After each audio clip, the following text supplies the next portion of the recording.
Hello there, everyone, and welcome back to the GSL-English Podcast, a podcast designed to immerse you in the English language in a relaxed and natural way. My name is, of course, Gideon. Thank you so much for joining me again. If you are a returning viewer on YouTube or listener on Spotify, but if you are new here, as always, you are most certainly welcome. So, what are we going to talk about today? Well, we have a real selection. We have a real variety of topics today. They're very random, so we're going to talk about some recent episodes. There's a few points that I just wanted to discuss with you. We're going to talk about YouTube in general. Okay, I just wanted to have a little bit of a chit chat with you about that, a bit of a natter about YouTube, and I'd love to hear your thoughts on that.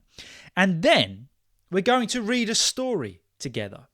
You know, I love my survival stories, and I've got another survival story for you of somebody that got swallowed by a whale. Okay, it's a true story. It's unbelievable. So please hang on for that, because you will enjoy the story and you will definitely learn some new vocabulary and expressions. But before we get into it, I wanted to let you know that I have written an ebook. I actually wrote this book a little while ago. Really, really proud of it. And it's a book, just a very short book on how to have conversations in English. Okay, because I talk to so many students and learners of English that are intermediate or advanced that they know how to use the language, they know how to speak English, but when it comes to conversations, they really do struggle. So, download it in the link in the description, and basically I just show you exactly how you can have a conversation with anyone, anywhere, and about anything. I think it's really good. I'm really proud of it. So if you would like to download it, check it out. The link is in the description below. Okay, so there you go. Just wanted to let you know about that. But let's get into the podcast for today. Firstly, I wanted to see, we all make mistakes, guys. A bit of a tongue tie there. But what I wanted to say is I wanted to talk to you about recent episodes. Enunciation is key. Okay, recent episodes. Now, you may well have watched last week's episode, which was something very different for me. I call it a vlogcast because I don't think we could necessarily define it as a podcast or a vlog. So very cleverly, I combined those two words. My genius amazes me. We couldn't call it a vlogcast. I know most people. Someone has already coined that phrase, 100%, but I'm just going to take it for my own. It's all about the glory. And I'm only joking. But yeah, I really enjoyed making last week's episode. And it appears that you did as well. I wasn't too sure how it was going to go down because, of course, all of my episodes really have been in this environment, in the safety of my cabin, which is something that I'm used to. It makes me feel comfortable. I think apart from one episode where I went for a little walk around the countryside, which did okay.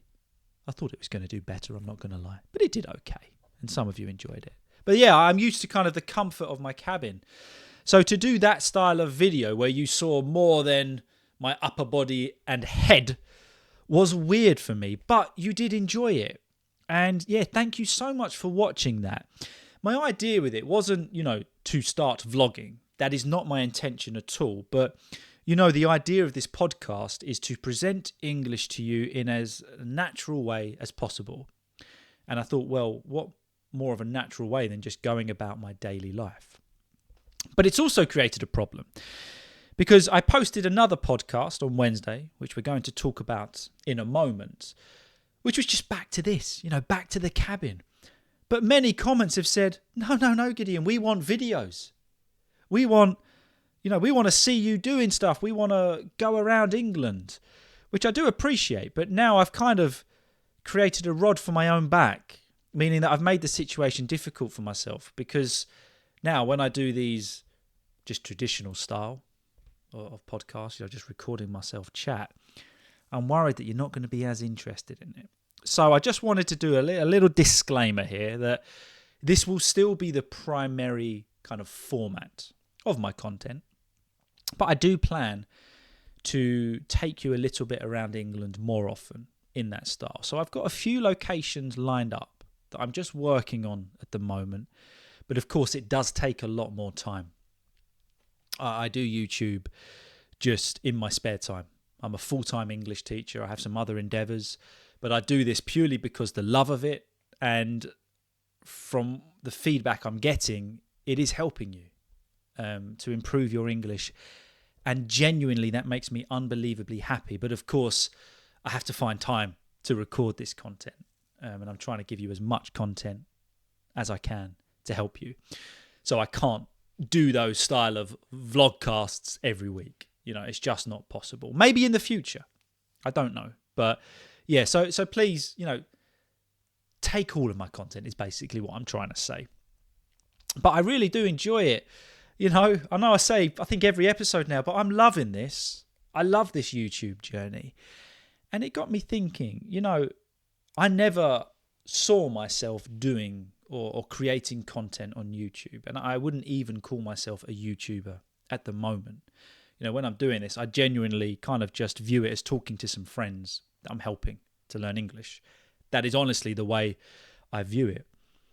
But it's kind of unlocked a passion in me, which I feel like I really did need. Because this, it's not just the filming and being on camera. I just love the whole preparing process. I love the feedback from you guys. And I love the little community that we are creating. But before doing this, I always thought, no one will be interested in YouTube or my YouTube. No one will want to watch it. And of course, I'm just a small channel, average views, listeners. But it got me thinking, if you've got something in mind, if you are passionate about something, if you love it, just give it a go. You've got nothing to lose. And particularly if you are thinking about YouTube, just here's a few little points that I've learned. Or content creation. Let's just not narrow it down to YouTube as such, but let's talk about content creation. If you've got something you love and you're thinking about doing it, but something's holding you back, just go for it, okay? But here's my advice, and here's what I've learned. When I first started doing this, I was looking at what everyone else was doing. And they're doing an amazing job. There's some big channels on YouTube that are fantastic teachers of English. And I was almost trying to not copy their content, but just follow that same formula. And I never felt comfortable with it. It just never really clicked with me.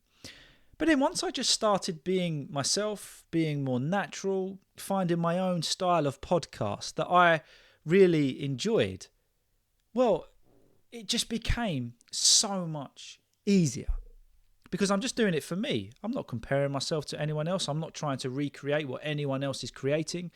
I just create and put out what I want. So basically what I'm trying to say is if you are thinking about content creation, in my limited knowledge, what I would say is if you're passionate about something, if you love it, go out there, record it. Don't think about it too much. Don't analyze what everyone else is doing. Don't try and copy their formula or whatever they're doing. Just do what you want. Do what you love. And that really just makes it so much more sustainable and enjoyable. And then because of that, you continue with it and it slowly builds up. But if you have something that you love, if you have something that you want to share, just do it. Do it your own way. Do it the way that feels comfortable with you. It's not sustainable to keep copying someone else or to keep comparing yourself to others. But just be yourself. And again, I always try and apply that to English, but I do think it counts because, there's a lot of great advice on YouTube on how to learn English or how to learn a language. And definitely apply some of that. But there is no right or wrong way to learn a language, to learn English. Go by results. If you are improving your English and you're not doing what everyone else is saying, but you're still improving your English, that's all that matters. Do what works for you. I think because there is so much information out there now, I feel like sometimes we lose our identity a little bit, or our personality when it comes to things we are doing. So basically, I just wanted to put that across to you, that if you are learning English, and you found a way that works for you, but someone tells you not to do it, because just ignore it. If it's working for you, do it. Do what works for you. And if you're thinking about starting a YouTube channel, if you're thinking about, I don't know, even starting a business, or I don't really know, or content creation, Instagram, you want to start a blog, go for it. Just do it. Be consistent. Do it for yourself. Do it because you love it, and do what you want. And I genuinely think that is how you kind of gain success, because then people can relate to you a lot more. Again, I'm not a big YouTuber at all. I haven't got massive numbers to show for it. But for me, that is what has made me enjoy it. And I know now that is what will be the most sustainable option for me. So there you go.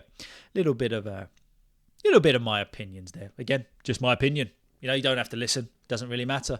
Great thing about YouTube, no one can tell you what or what not to put out there. But yeah, so recent episodes, I'm really loving it, and I'm going to try and do a mixture. Now, throughout August, you might have noticed on Wednesday, I posted another podcast. So throughout August, my plan is to put out 2 podcasts a week and possibly 1 lesson a week. And the reason for this is traditionally in August, many people are on holiday. So I have a little bit more time because I don't have as much private work teaching English and things like that. So I thought, you know what? Throughout August, I'm just going to put out 2 podcasts and hopefully 1 lesson a week.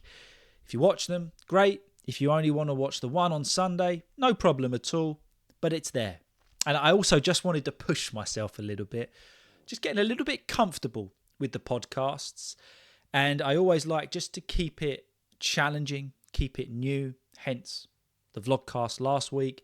And now I'm just trying to put out more content just to keep alive with it, keep awake, so to speak. So there you go. So throughout August, you're going to have more podcasts. So this one is the 1st of August. Yeah, this one will be the first podcast of August.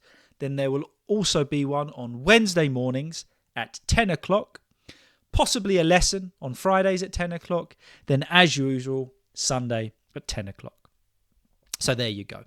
Now I've got one really random, just observation, okay, that I wanted to share with you. And I want to see if you kind of go along with me on this. It's not related at all. I often just share those random thoughts that come into my mind over the last week. But here it is. I hate printers. I've just come to the conclusion. I hate printers. I would describe printers as the most arrogant form of all technology. They have never worked for me. They never work. And I just think, why? You have one purpose: to put what is on my screen onto paper and deliver it to me. Why is it always so difficult?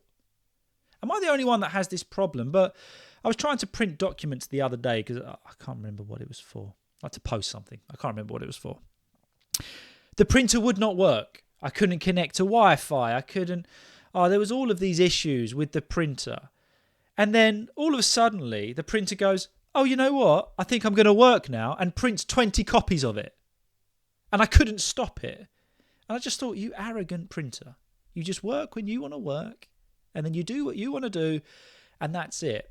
And I'm just sick of them. I don't know. I just want to know, am I the only one that has this big issue with printers? You have one job, or 2 jobs if you've got a copier, scanner one if you fancy. But just do it. Stop making it so difficult. Why? Why are printers so difficult? So I bought a new one, thinking a new one, a bit more expensive, be easier. Nope. It's a nightmare. Honestly, if you said to me, Gideon, get in that spaceship and land it on the moon, I honestly think I would have more chance of achieving that than printing what I need on that paper. Maybe it's just me. You know I'm not technologically minded, but I'm done with them. I'm sick of printers. I just needed to get that off my chest, really. Yeah. So please let me know in the comments if you feel the same with printers. Let me know. I really, if it's just me, then I need to sort it out. But I just like a little bit of companionship, just to say, Gideon, yeah, don't worry. Printers are arrogant. They are annoying. But there you go. Okay. So now let's crack on with the bulk of this episode. I don't know how long this episode is going to be. So, thank you for joining me, as always. But we're going to read a survival story. Now, you know that I love a survival story, don't I? And I did one, it must be a couple of months ago now, and it went down quite well. You guys enjoyed it. So we're going to read this survival story from Reader's Digest. You can see the link below. So please do check it out on the website. I sound like Sean Connery. I blame myself. I won't ever do a Sean Connery impression again. I promise. But yeah, you can go on their website, check them out. Great articles to practice your reading skills. But this one, I just love it. I survived being swallowed by a whale. It was at that title. It had me. I was gripped. I survived being swallowed by a whale. I was already committed to this article. So we're going to read it as always, express my opinions, and of course, break down some of the vocabulary that was used. So please do, at this point, if you need to pause, grab a cup of tea, if you want a little snack at this point, or maybe it's Sunday morning, you want another coffee, go do it now. And then make sure you do come back to me. Okay, don't just leave. Come back and we'll get cracking with this story. All right. Okie dokie. So, we're going to read the first paragraph and then, it's unbelievable. Okay, enjoy. I survived being swallowed by a whale. Julie McSorley, 56, who is a physical therapist. I live with my husband, Tyrone McSorley, in San Luis Obispo, California, about 3 miles from the beach. Every few years, the humpback whales come into the bay for a few days while they are migrating. November 2020 was one of those times. So we took out our yellow double kayak to watch the wildlife. We paddled out the length of the pier and saw seals, dolphins, and about 20 whales feeding on silverfish. A little bit tongue-tied at the end there again. About 20 whales feeding on silverfish. Very good. So it sets the scene here. Obispo, never heard of it, but I know it's in California. Love California. Went there on honeymoon. It was absolutely incredible. But every few years, the humpback whales come through for a few days because they are migrating.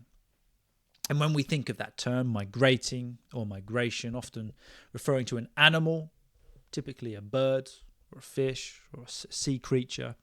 And it's them moving from one region of habitat to another according to the seasons. So throughout the year, they change where they're living according to the seasons. And of course, they pass through certain points. So in this instance, they were passing through California. And that happens every few years. So it's 2020. So they decided to take out their double kayak to watch the wildlife. A kayak is like a light, narrow canoe with a covering over the top. So, kind of that thin, narrow boat. What is the difference between a kayak and a canoe? Any guesses? Any ideas? Well, a kayak, the top is covered. You kind of scooch down into it. You're sitting down and your feet are covered, whereas a canoe is generally open. So, this amazing event has happened. They get their kayak and they go out to watch the wildlife, and they're having a great time. They paddled out, or they kind of went out with their oars. The length of the pier. A pier is often what you get from land that goes out into the sea, built at the edge of water, used especially for getting in and out of boats, but on a grander scale. In England, you get them at the seaside, and they have like fun fairs on them. You get the idea. There's about 20 whales feeding on the fish. They saw seals and dolphins. What an amazing experience. Now, I would love to do that. I'd be quite terrified, but I would love to do that. Let's read on. We were in awe watching these graceful behemoths, each one about 50 feet long, breach and spray through their blowholes. We laughed when they turned their side fins so that it looked as if they were waving at us. I like that expression. We were in awe. We were in awe. If we are in awe of something, it's that feeling of great respect.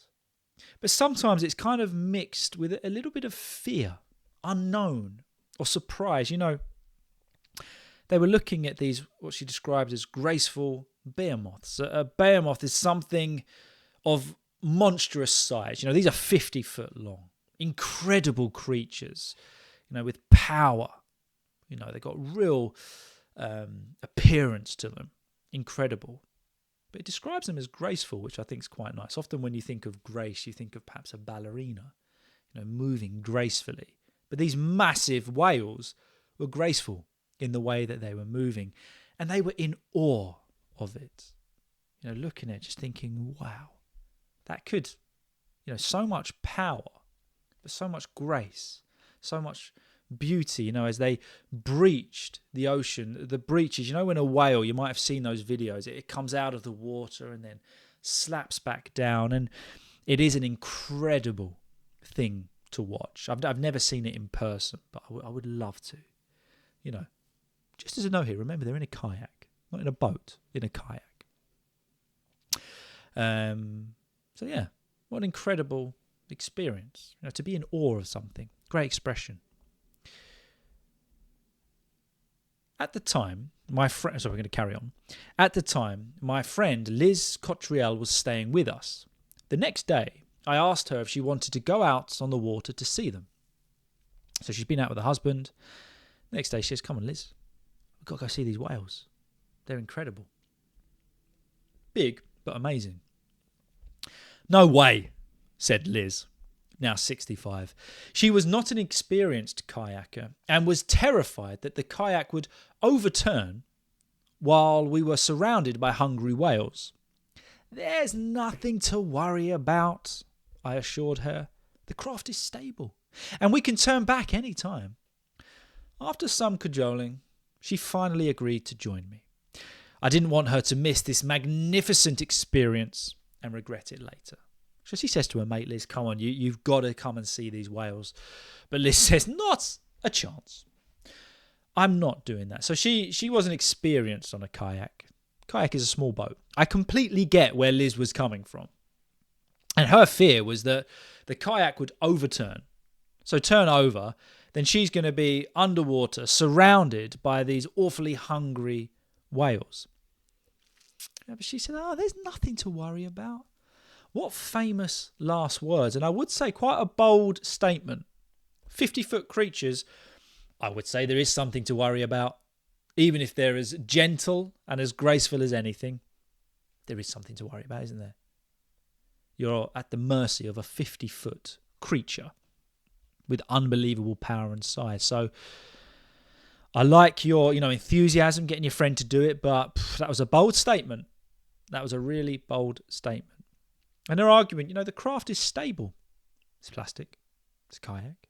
And we can turn back any time. She says, "Look, if you don't feel good, we can go out. We can turn back any time." Now, anyone knows that when anybody says that, don't worry, we can turn back at any time. It's not going to happen, is it? Especially if you're in a kayak. If perhaps Liz gets halfway out and then she says to her friend, "Sorry, no, this isn't for me." What if the friend says, "I don't care. We're going to carry on"? Liz doesn't really have a lot of control, does she? Maybe we could just splash her with some water. But, so not a great argument there. So it says here that after some cajoling, now that is to persuade someone to do something they might not want to do. So she was persuading, "Come on, you can't miss this experience. It's going to be amazing. All of these statements. I promise you'll be safe. Nothing bad is going to happen." Famous last words. But, it was a kind thing. She didn't want Liz to miss out on this incredible opportunity. So Liz said, all right. We'll go. We'll do it. Liz and I got out on the water at 8:30 the following morning. There were already about 15 other kayakers and paddleboarders in the bay. It was warm for November, about 65 degrees. So we wore t-shirts and leggings. After a half hour, we had our first whale sighting just past the pier. 2 humpbacks swimming toward us. How amazing to be that close to a creature that size, I thought as the whales dipped under the waterline. So it's in the morning, they get out, nice and early in the morning. There's other people out there. So about 15 other kayakers and paddleboarders. Paddleboarders are the ones that, you've got that big long board and they stand up on it and just kind of paddle around. I'm really bad at paddleboarding. Once again, tried it on our honeymoon. My wife was flying and I just looked so ungraceful. If those whales look graceful, I looked massively ungraceful on this paddleboard, falling over, shaking around. Oh, it was embarrassing. But yeah, you're supposed to look graceful on a paddleboard, but I certainly didn't. So yeah, they're in t-shirts and leggings. It's a nice day. After half hour, so 30 minutes, they saw their first whale. I don't know if you've ever been in that kind of experience where you've seen just an incredible creature or animal in its natural setting. It's an amazing experience. And she made this statement, how amazing to be that close to a creature that size. Yeah. Life-changing experience, isn't it? Awe-inspiring. Keep reading. When whales go down after breaching, they leave what looks like an oil slick on the water. I figured if we paddled toward that spot, we'd be safe from the whales since they'd just left. We followed them at a distance, or what I thought was a distance. I later found out that it's recommended to keep 300 feet away. We were more like 60 feet away. So now this is where things go south. This is where Liz will start to say, can we turn back now? I'm okay. You said we could turn back anytime. I'll take you up on that. So when whales go down after breaching, so they come out of the water and they kind of crash down. They go down into the water. They leave what looks like an oil slick. So the water is extremely calm and the oil kind of just like, actually I don't know if it's calm, but like when there's oil on the water, it leaves that residue. So her thinking, massively wrong, basically, was saying that if we paddle to that spot, we're going to be safe from the whales because they're not going to go to that spot again, since they just left that spot. But the recommendation was to be 300 feet away. They're only 60 feet away. Less than half of the recommended distance away from these whales. So, okay, she was trying to look out for a friend, but they are in a pretty bad situation. So just imagine the scene. Whale's gone down. They've headed to that oil slick. And, kind of calm before the storm. How would you be feeling at this time? Suddenly, we were being pelted. A tightly packed swarm of fish, known as a bait ball, started jumping out of the water into our kayak. Their movement sounded like cracking glass all around us. So they're in this oil slick. Then suddenly, they are being pelted. They're being pelted with something. It's having a number of things quickly thrown at someone or something. So they're being pelted by these little fish. And it's so much so, pelted out of the water into the kayak. It sounds like crackling glass all around them. So they've got all these fish jumping out of the water into their kayak. That is a terrible sign. That is not a good sign. They are in a situation where they need to start panicking. Why? Well, let's keep on reading. What should have been a comical moment was actually terrifying. Their actions meant they were escaping the whales, which meant that we needed to get out of there too. But before we could paddle to safety, our kayak was lifted out of the water about 6 feet, bracketed by massive jaws. Liz and I slipped out of the kayak into the whale's mouth. My body was engulfed except for my right arm and paddle. Liz, meanwhile, was looking up directly at the whale's upper jaw, which she later described as a big white wall. So she kind of says, this should have been a comical moment. in a little kayak, loads of little fish just jumping in. Ha ha ha, very funny.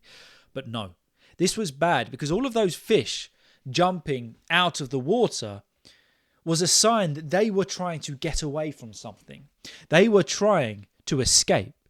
So in turn, that meant that they needed to escape this situation. But before they could get away, their kayak was lifted 6 feet out of the ocean. So that's my height, 6 feet out of the ocean, bracketed by the massive jaws. So this whale just has their boat in the jaw and it just raises it up. But as it does that, Liz and I slip out of the kayak into the whale's mouth. Can you just imagine that? There must be a moment where that kind of thing happens and you think, nah, this isn't actually happening. This can't be true. She says that her body was engulfed. If we are engulfed in something, we are completely surrounded or covered by it.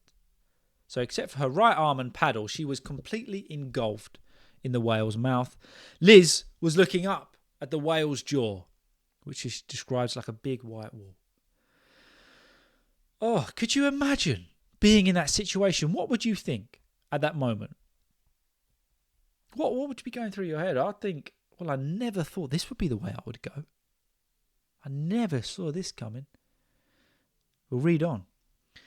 As the whale's mouth closed, Liz thrust her arm up to block it from crushing her. I felt the creature begin to dive and had no idea how deep we'd be dragged.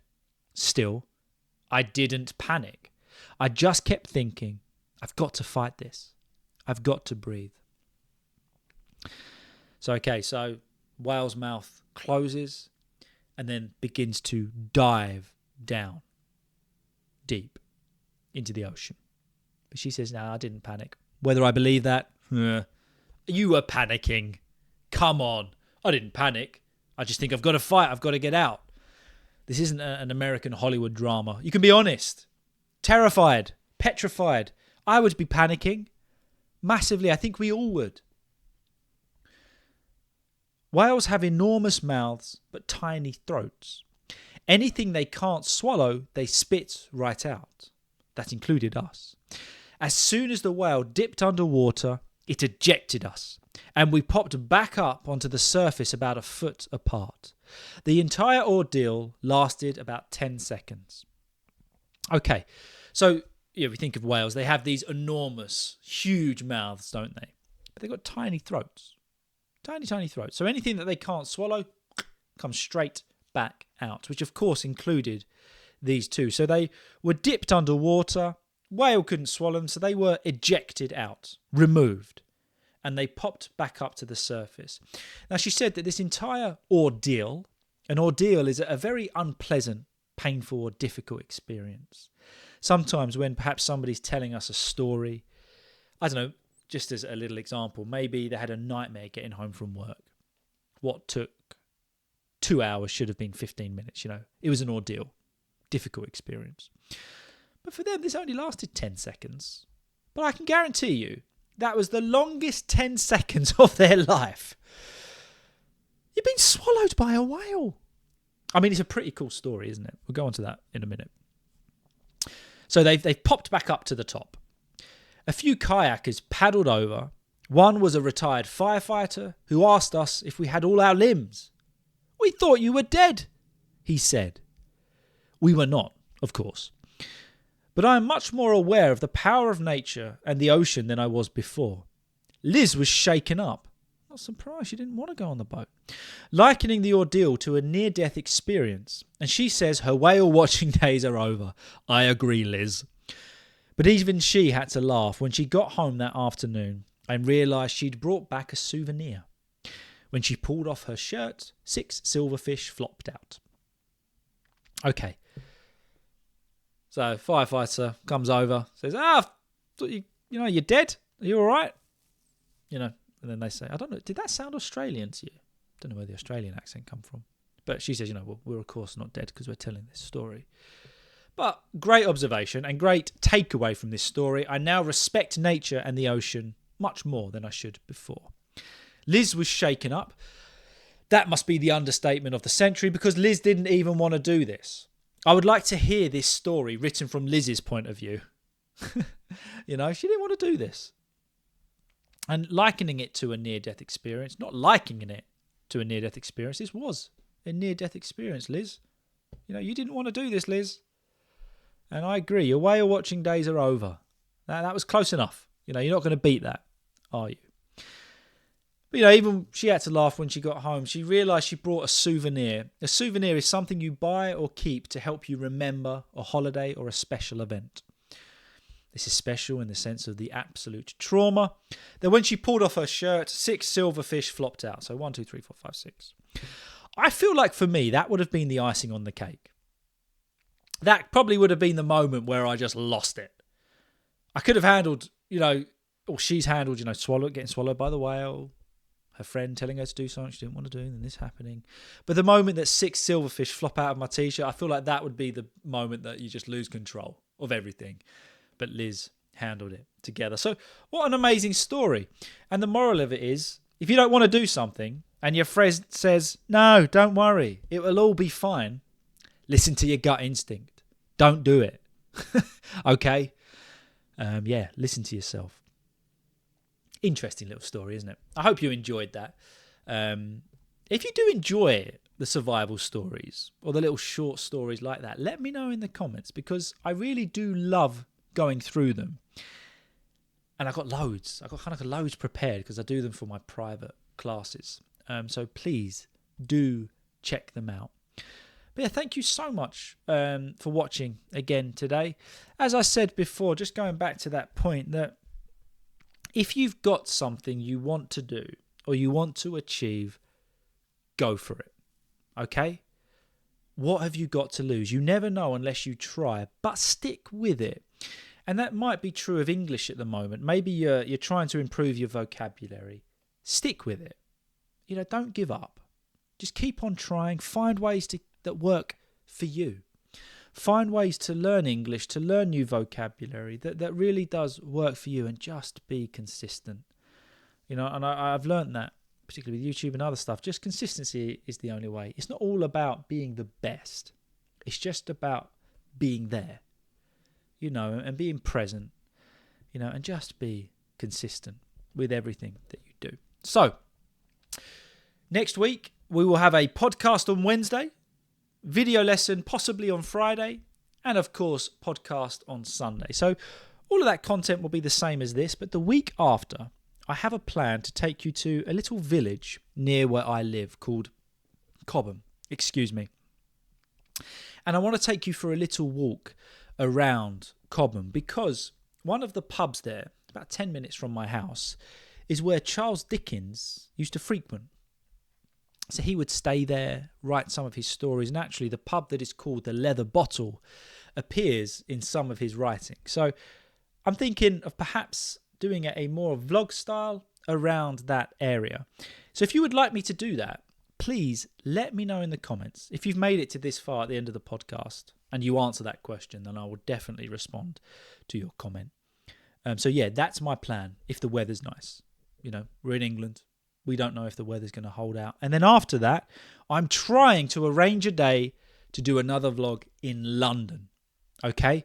So I want to take you to Big Ben, Buckingham Palace, and take you for about an hour's walk around London and just have a good old chat together. So please show some love for this podcast if you would like me to do that.